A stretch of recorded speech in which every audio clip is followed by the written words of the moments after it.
तू अपना कार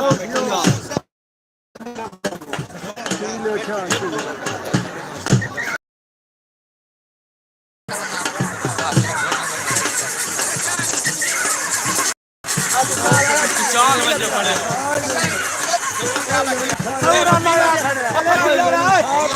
उठियो कापे ले उठ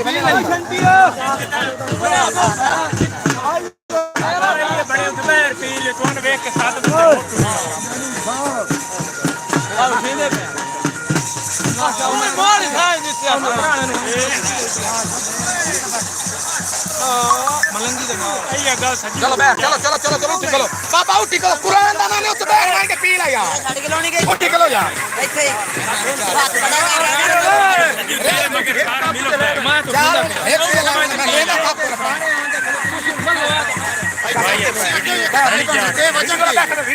यार चलो एक बंदा मेरे इकड़ा चौकी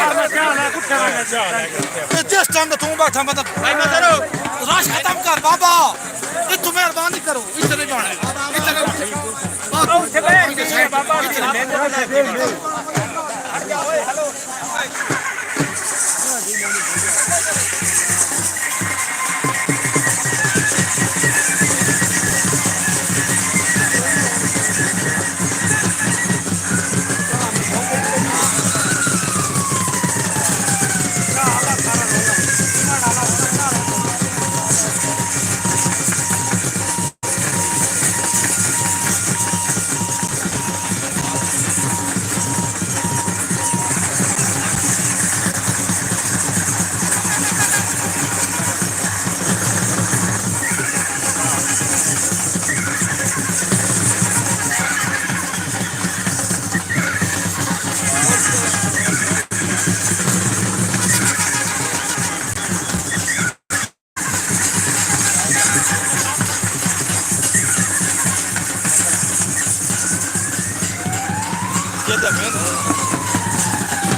ਸੁਖਮਾਨ ਸ਼ਾਹੀ ਆਨ ਜੋਗਦਾਰੀ